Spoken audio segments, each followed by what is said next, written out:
Dear Tita L, ako po si Ina, 28 years old, from Valenzuela City. 2 years na po akong single and honestly, meron po akong slight trust issues. Kaya hindi ko po alam kung ready na po ang puso ko na muling magmahal.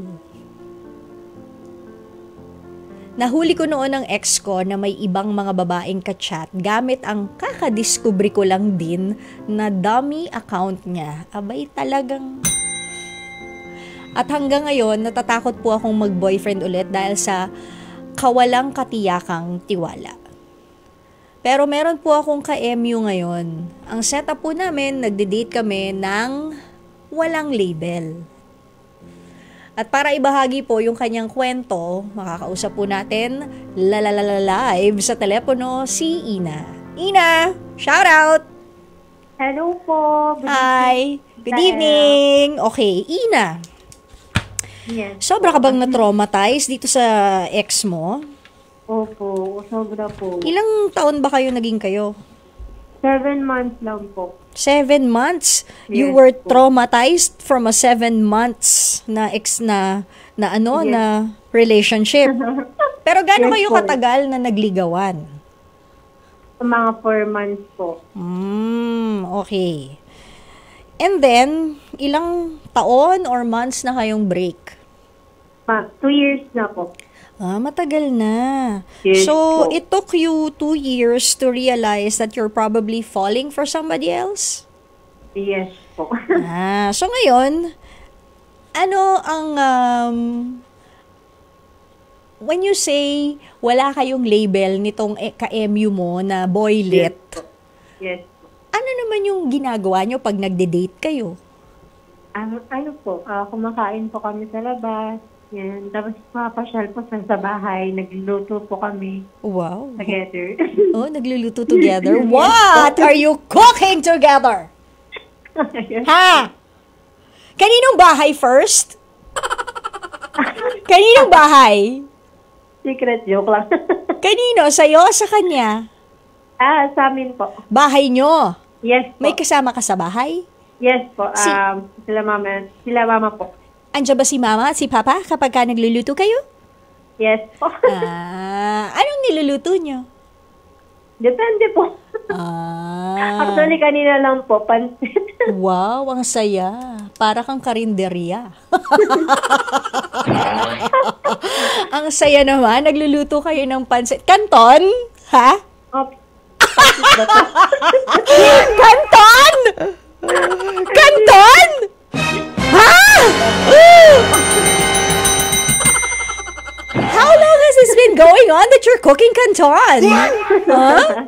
Gaano na katagal ka nagluluto ng canton together? Ay, Ha? ngayon lang po. Ha? Ngayon lang po. Ngayon lang kayo nagkantunan! Oh my golly! Ilang months na kayo nagde-date? 2 months pa lang po. 2 months pa lang. Pero gaano mo na siya katagal kakilala? Hindi pa po ganun kakilala as in. Kasi friend po siya ng friend ko. Pinakilala lang po sa akin. Oh, nasa sasakyan ka pa yata. Ikaw ba nagdadrive? Hindi po, nasa bahay po ako. Dinig lang po ato sa labas. Buksan mo na raw yung gate. Buksan mo na raw yung gate. Kakain na sila ng kanto na niluto nyo ni boylet. O, di ba? Okay. Ano ba yon? Sa inyo ba yon? Hindi po.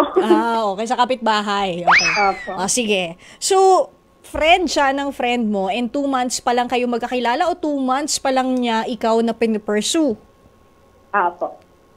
2 buwan pa lang kayo nagliligawan. Opo. And you do not know him that much. Yes po. Not- Nalalaman ko lang sa friend ko na mabait daw po. Mabait naman daw. Pero sa pagkakilala Pero mo baka sa kanya, 2 months kayong nagluluto ng... 2 months na kayo nagluluto together at nagde-date, kumakain sa labas. Anong pagkakilala mo sa kanya? Sweet naman po siya, tapos mabait. Pero kasi 2 months pa lang yan, Mars. Yes po, yun Diba? na po. Alam mo Kaya naman. nakaka-trauma po. Okay. Sige, himayin muna natin. Kasi na-trauma ka from your past relationship and after 2 Yes years, po. eto na sinangliligaw sa'yo. Pero natatakot ko ulit ma-fall. Yes. Mukhang na-fall ka ni. Opo. Sabi ko ni. Mukhang na-fall ka na. Kinikilig ka ba? That's right po.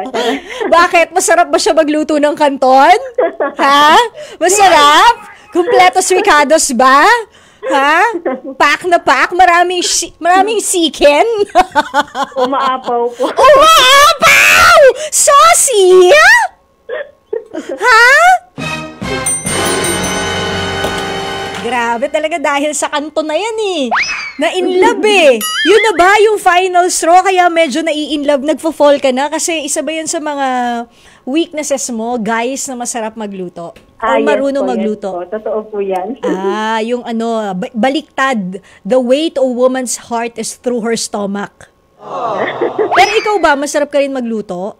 Yes po. Marunong ka rin magluto? Yes po. Bagay kayo. Okay, wait. Sandali. Teka lang. Bago tayo dyan. 2 months pala kayo nagliligawan. Apo. Anong balak mo? Hindi po kasi maintindihan. Parang naguguluhan po ako. Ay, bakit ka naguguluhan? Kasi?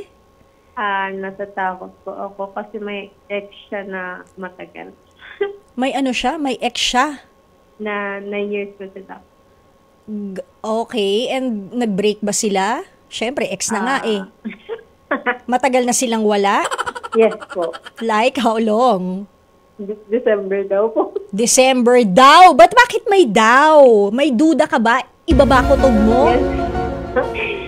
Iba kutob Medyo mo? po. Alam mo, follow your instincts. At saka, 2 months pa lang, di ba? Yes po. Kung sinabi ko ba sa'yo ngayon na kilalanin mo pa siya more than 2 months, gagawin mo? Yes.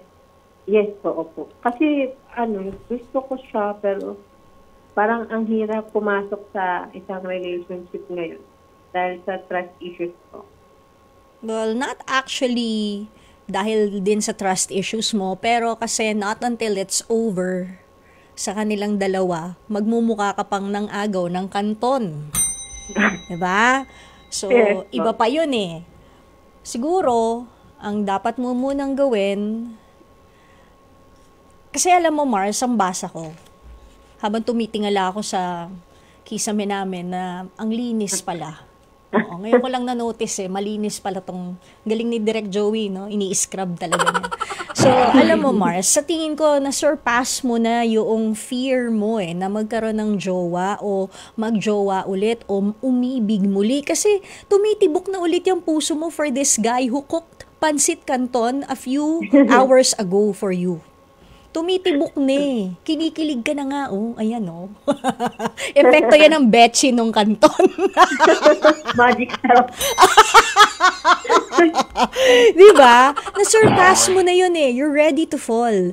Pero may isang bagay na hindi ka sure at yun nga si ex. Tama? Yes. Yes. Okay.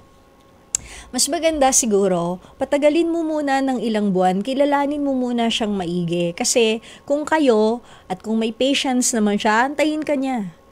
Mas maganda that you really know this person.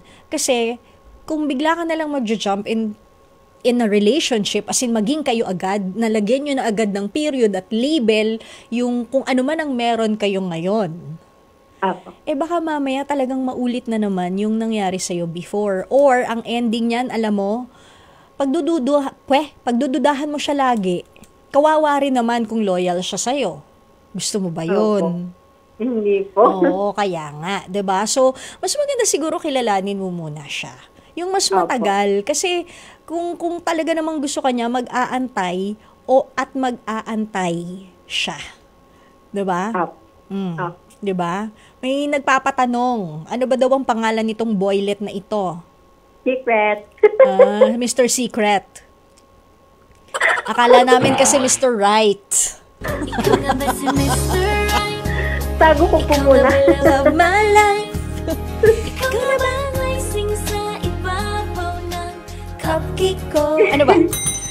So, patagalin mo muna. Kasi para hindi ka rin masaktan. Opo. 'Di ba? Para hindi rin naman maging invalid yung 2 years mo na sa muling pagtibok ng puso mo, hindi na siya muling mabibreak. Apo. Diba? So, yun siguro yung pinakang best advice that I could give you. Take time. Take time to know him para hindi ka iiyak in the end. Pero may isa akong tanong bago kita pawalan. Pasabi mo, nagde-date kayo.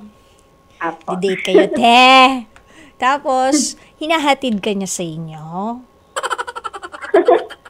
Ha? Kasi nagluluto na nga kayo ng pansit together. Di ba? Malamang hinahatid ka sa inyo. Ha? Eh baka naman kasi ate, wala nga kayong label pero nagka-PCKala na kayo. Baka nag-kiss na kayo. Baka nag-holding hands na kayo. Baka unti-unti mo nang binibigay yung sarili mo sa kanya. Hindi naman po. Hanggang saan tayo umabot? Nasaan ang boundaries natin? Wala pa po. Ano lang po, date lang po, kain sa labas. Ganon na. Dalaw-dalaw. Kahit dito sa holding bahay. hands, wala. Malapit na po. Malapit na! O pigil muna. Pigil muna. Alam mo, minsan, masarap din yung mga ganyan na, kunyari, mag-holding hands kayo, pero bitinin mo muna. Tingnan mo rin kung hanggang saan yung kanyang, pagpapursue sa'yo. 'Di ba? Kilalanin mo siyang maigi. Okay, Ina? Apo. Okay. O, baka may gusto ka i-shout out. Wala po. Wala, kahit siya. Si Secret, ayaw mo batiin? Pwede naman po. Oh, sige, anong message mo sa kanya? Malay niyo po, marinig niyo po to. Oh, sige, ano yon? Ano yung shoutout mo sa kanya? Sana, pag sampa mo ulit, Sana? pag-sampa po, seaman po siya. Ulit, sorry? Seaman po siya, seaman. Seaman siya. Hala! Seaman? Paano yun? Nakabakasyon lang siya dito? Yes po. Ay, teka lang, sandali. Pero ilan? 4 months. 4 months. 4 months, as magbabarko siya. Ulit? Yes po. Teka, sandali, alam mo, medyo nag-iba yung background no sinabi mong seaman siya. Mas kilalanin mo talaga siya kasi hindi mo alam, baka mamaya seaman, loloko pala. Diba? So, mas kilalanin mo talaga.